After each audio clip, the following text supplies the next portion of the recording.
L'Observatoire méditerranéen de l'énergie, donc l'OME, est une association à but non lucratif qui regroupe un grand nombre de compagnies énergétiques qui opèrent en Méditerranée. C'est une association qui existe depuis plus de 20 ans maintenant et l'objectif principal est de promouvoir la coopération dans le domaine de l'énergie entre les compagnies énergétiques en particulier et entre les pays méditerranéens en général.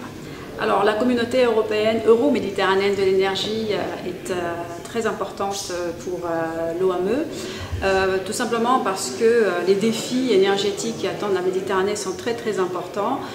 Nos analyses prospectives montrent qu'à l'échelle, à l'horizon 2030, on s'attend à un doublement de la consommation d'énergie, un triplement de la consommation d'électricité.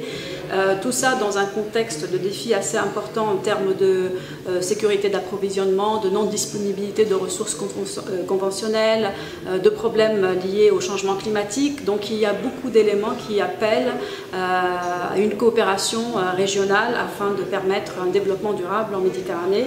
Les derniers événements qui ont eu lieu dans les pays méditerranéens ont amené une nouvelle vision dans le sens où l'énergie est de plus en plus au cœur des préoccupations, mais également l'énergie pour satisfaire les besoins des populations, pour un développement socio-économique plus important, etc. Donc tout ça pour dire qu'individuellement, on ne peut pas tout faire, donc la coopération régionale est assez importante pour relever les défis, pour promouvoir les énergies renouvelables, parce que depuis des années, on sait qu'il y a un potentiel formidable. Par exemple, pour ne prendre que deux exemples, l'efficacité énergétique et les énergies renouvelables, pour lesquelles il y a un potentiel formidable, pour lesquels tout le monde est d'accord pour dire qu'il y a un besoin, mais qu'il y a d'importantes barrières et qu'ensemble, on peut réussir à atteindre un développement durable dans la région, également en termes de sécurité d'approvisionnement. De toute façon, c'est pour le bénéfice de tous, parce que du fait de l'interdépendance entre les pays du nord et du sud de la Méditerranée.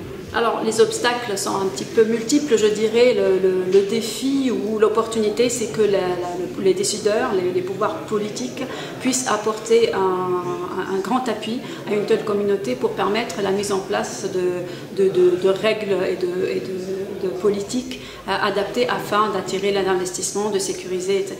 Donc il y a un besoin de conjuguer entre, c'est ce qu'on disait ce matin, entre l'expert, le capital et aussi le politique. Donc il faut mettre les jalons des politiques et des cadres réglementaires institutionnels qui soient attractifs afin de permettre la sécurité des approvisionnements et puis satisfaire les demandes. Donc il y a un grand besoin d'appui du côté des politiques et donc nous on va essayer de leur passer le message de ce qui est nécessaire effectivement pour faciliter les bases pour un marché énergétique intégré dans la région.